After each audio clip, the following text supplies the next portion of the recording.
Su arco de redención no consistió simplemente en llorar, pedir perdón y retirarse a una vida tranquila en el campo. Consistió en usar todo su adiestramiento, toda su genialidad táctica y operativa, en defender radicalmente la luz que lo había rescatado del abismo.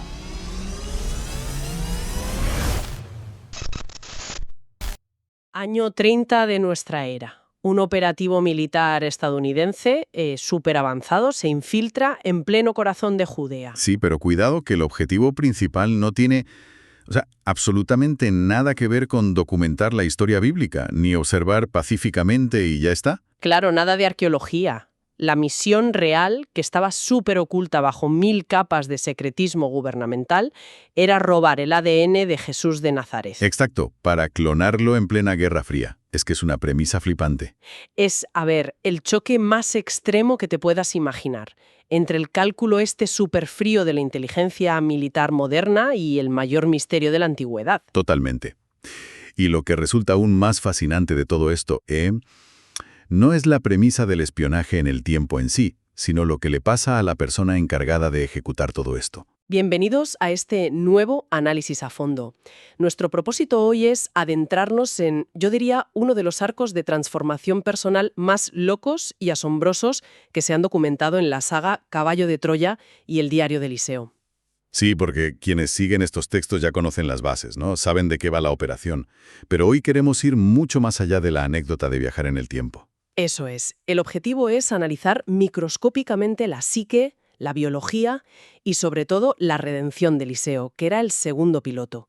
Vamos a desgranar cómo un espía supercalculador, diseñado para ser una máquina implacable, pues termina dedicando su vida entera a la causa del mismo hombre al que fue a explotar. Y para entender esa transformación, hay que irse a la oscuridad absoluta de sus orígenes. Porque la evolución de Eliseo no tiene ningún sentido si no entiendes primero el nivel de adoctrinamiento bestial que traía de su época. Ya. Es que la dualidad que tenía con Jackson, que era el mayor de la Fuerza Aérea, lo deja clarísimo. Claro, porque mientras Jackson estaba ahí, en plan asombro genuino, teniendo casi un despertar espiritual al ver todo el entorno del siglo I, Eliseo funcionaba con una frialdad y una falta de empatía total. Era un autómata. Es que él pertenecía al DRS, ¿verdad? El Servicio de Investigación de la Defensa. Sí, era lo que llamaban un oscuro, un dark darn. Literalmente los oscuros del infierno. Vale, vamos a desgranar esto. Porque la etiqueta de oscuro no es simplemente un apodo militar de estos que sonan guay. No, para nada. Si analizamos la historia real de las agencias de inteligencia durante la Guerra Fría, con todos esos programas de manipulación mental o experimentos de condicionamiento extremo... El proyecto MK-Ultra y todo eso, claro. Exacto, todo eso para crear operativos insensibles. Pues Eliseo parece como el producto definitivo de esa mentalidad. Yo estoy convencida de que su cerebro estaba totalmente reconfigurado por la lealtad al proyecto Suebel. Aprovechamos este momento para decirles que nada supera leer los libros. Si necesitan algún ejemplar, lo tienen disponible ahora mismo en el enlace de la descripción. Y para que tengan un esquema claro de lo que trataremos en el podcast de hoy, preparamos un material descargable. Solo comenten la palabra clave cuando la mencione y se lo enviamos. Seguimos adelante. Es que actuaba bajo la creencia absoluta, pero absoluta, de que cualquier atrocidad moral valía la pena si eso aseguraba la ventaja tecnológica de los suyos. El fin justifica los medios, en su máxima expresión. Totalmente. Y ahí el proyecto Suebel es clave. No era una simple excursión histórica, era la doctrina militar pura y dura llevada a través del tiempo. Las órdenes del Pentágono y del general Curtis eran clarísimas, ¿no? La información táctica y biológica por encima de cualquier otra cosa. Cero ética. Cero. La misión encubierta de Eliseo era conseguir sangre, cabello, cualquier rastro genético del maestro o de su familia, porque el objetivo en 1973 era clonar al hombre Dios. Madre mía, clonar al hombre Dios en los 70 es de película. Y fíjate si era secreto que Eliseo hacía informes diarios encriptados que llevaban el sello de President's Eyes Only, solo para los ojos del presidente. Lo cual demuestra que a Eliseo no le tenía ninguna lealtad a Jason, que era su compañero de nave. Solo le importaba la cadena de mando que le había lavado el cerebro. Cero lealtad, exacto. Y en la ejecución de las órdenes es donde ves la frialdad de este tío, porque Eliseo no se quedó mirando y recogiendo muestras en secreto. ¿Qué va?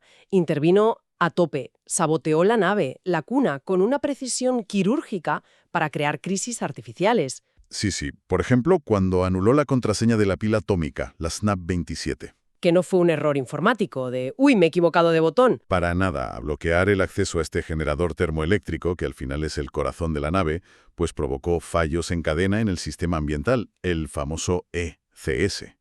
Literalmente empezó a ahogar la nave. Obligó a Jasón a centrarse a la desesperada en que no se murieran asfixiados. Claro, y esa distracción, que estaba súper planeada, fue la cortina de humo perfecta que usó Eliseo para acercarse, arrancar un mechón de pelo del maestro y esconderlo en su dichoso cilindro de acero. Esa maniobra te dice mucho de cómo Eliseo jugaba con la vida humana, incluso con la suya propia, como si fueran, no sé, peones en un ajedrez. Es que al tener el soporte vital en una nave que está desplazada en el tiempo, es un riesgo catastrófico. Pero la ironía de todo esto, que a mí me parece un castigo poético brutal, es que las consecuencias de esta traición no vienen de, digamos, un castigo divino. Vienen de la propia tecnología que él tanto idolatraba. Exacto, porque la física del viaje en el tiempo no tiene sentimientos. Y los documentos cuentan un deterioro físico, bueno, terrorífico. El cuerpo de Eliseo, que recordemos, era un atleta de élite preparado por el mejor ejército del mundo, Un tío súper en forma, ¿sí? pues colapsa de golpe, sufre un envejecimiento prematuro loquísimo y desarrolla un cáncer terminal rapidísimo, un mieloma múltiple en las células plasmáticas.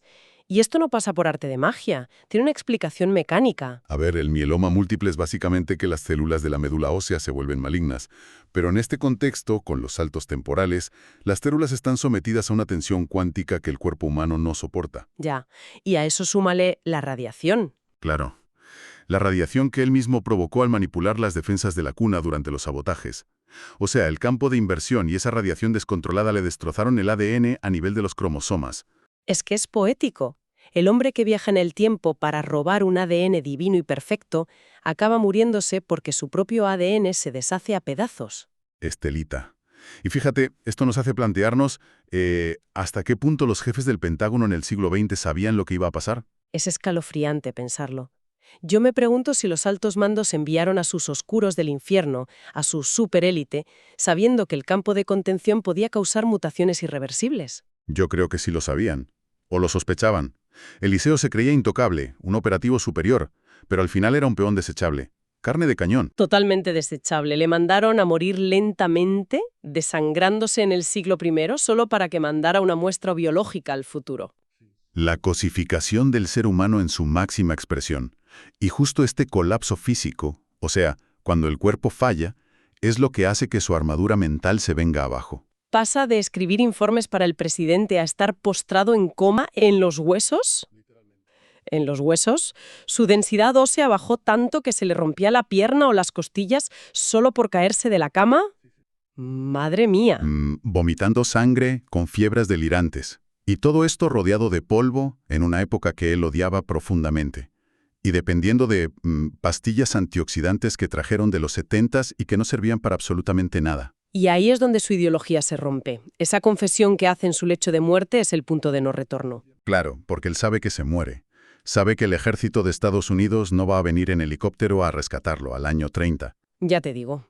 Y ahí el orgullo militar desaparece. Le confiesa todo a Jasón. Su verdadera identidad, las órdenes del Pentágono, el robo del pelo, lo de la pila SNAP 27, todo.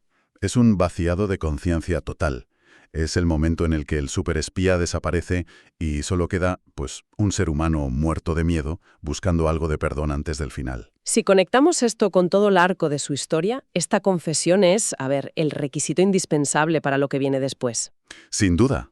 Sin destruir primero esa mentalidad basada en mentiras y engaños, no puedes construir nada nuevo. Y Jasón, cuando se entera de la supertraición de su compañero, en vez de decirle, pues ahí te quedas, que sería lo normal, la verdad, pues toma una decisión que lo cambia todo. Va a pedirle ayuda al maestro. Y ojo, que la relación entre el maestro y Eliseo siempre había sido súper fría, muy distante. Sí, se evitaban bastante. Y aquí es donde la cosa se pone realmente interesante. Porque si usamos la lógica militar, vamos a hacer de abogado del diablo un momento. a ver, Si aceptamos que el maestro podía leer las intenciones de la gente y ver la verdad, Él sabía perfectamente a qué había ido ese copiloto.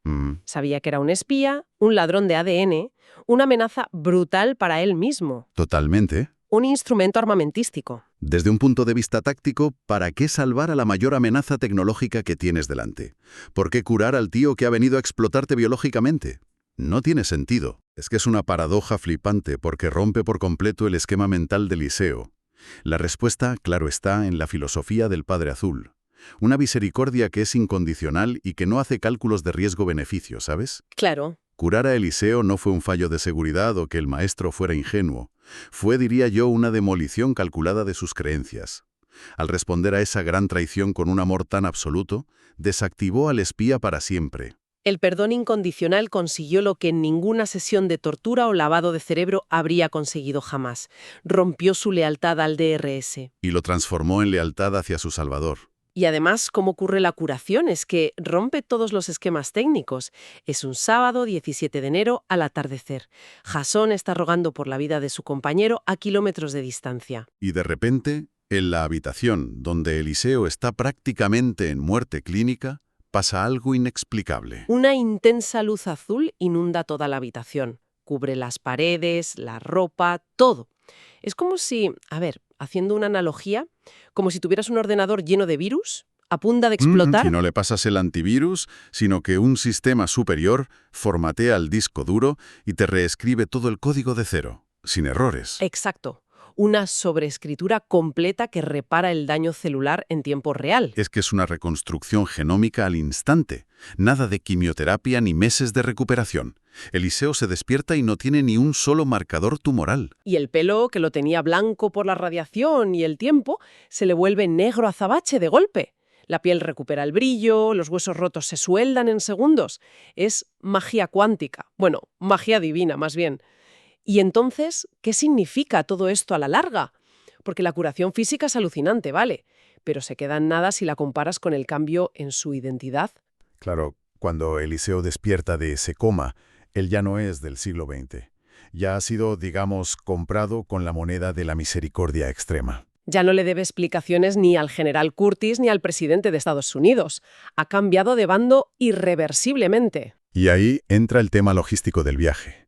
Jasón también estaba bastante fastidiado de salud, así que Eliseo toma el control de la cuna para hacer el salto de vuelta. Y cumple su misión de piloto, porque devuelve a Jasón sano y salvo al año 73. Sí, pero ahí viene el giro espectacular. Por cierto, si les interesa tener el material descargable con los puntos que estamos tratando, usen la palabra clave que ven ahora mismo en pantalla. Escríbanla abajo y, si aún no están suscritos, denle al botón para seguir toda la saga. En vez de quedarse los 70, renuncia a todo su mundo.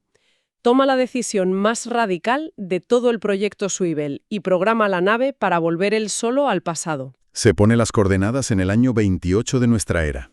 Abdica de todo. Rechaza la tecnología, las comodidades, su rango militar, su vida. Es un sacrificio brutal. Y ojo, que no lo hace para jubilarse en Galilea tranquilamente, ¿eh? No, que va. Se autoimpone una misión y usa precisamente todo lo que aprendió como espía. Se pasa los siguientes 819 días, o sea, más de 2 años y 3 meses, actuando como una sombra. Es el operativo de vigilancia perfecto. Pero ahora trabaja en la clandestinidad para documentar cada paso del Galileo. Es brillante. Un tío entrenado para infiltrarse sin dejar rastro, usando técnicas de camuflaje y evasión para que no le pillen ni los romanos, ni el Sanedrín, ni los propios apóstoles. Y el objetivo de esos 819 días era crear el documento definitivo, el diario de Eliseo, un registro histórico puro, sin censura institucional de la Iglesia ni manipulaciones políticas. La verdad cruda, con la precisión de un notario militar, pero con la devoción de alguien que le debe la vida a esa persona. Pero claro, ¿cómo llega esa información a nosotros? Porque el final de esto nos lleva otra vez a dar saltos en el tiempo, uniendo el siglo I con el siglo XX y el XXI. En octubre del 73, años después de que Jasón regresara, Eliseo se las apaña para entregarle un paquete secreta. Le hace llegar la información, toda cifrada, en una perla negra, directamente a Jasón a orillas del Mar Muerto. Pero la cosa no acaba en los años 70, y esto plantea una pregunta importante. El misterio sigue hasta nuestro presente, porque llegamos al año 2011. En la localidad de Barbate, en el sur de España. Allí reside el investigador JJ Benítez. que un día recibe unas cartas misteriosas en su apartado de correos, súper púltaras con márgenes de líneas azules firmadas por Eliseo. Y no pueden ser falsas, porque cuentan cosas de una intimidad tremenda que solo Jasón podría saber. Como detalles sobre Mía, que era el amor de juventud de Jasón. O sea, alguien con acceso al archivo mental de la misión original estaba moviendo los hilos en pleno 2011. Y el clímax de todo esto pasa en marzo de 2012. Una llamada telefónica. Una voz joven, muy decidida, que contacta directamente con el investigador y lo cita en un sitio súper específico. Sí, en una cabina telefónica roja. En Flom, un pueblo perdido en los fiordos de Noruega. A las 12 del mediodía clavadas. Y le dice una sola palabra antes de colgar. La palabra favorita del maestro. Confíe. Confíe. Se te ponen los pelos de punta. Y analizar esa llamada significa darse cuenta de que la historia de Eliseo no está cerrada en absoluto. ¿Qué va? Ese confíe confirma que el espía sigue vivo, que ha dominado el viaje en el tiempo y que sigue operando en las sombras en pleno siglo XXI.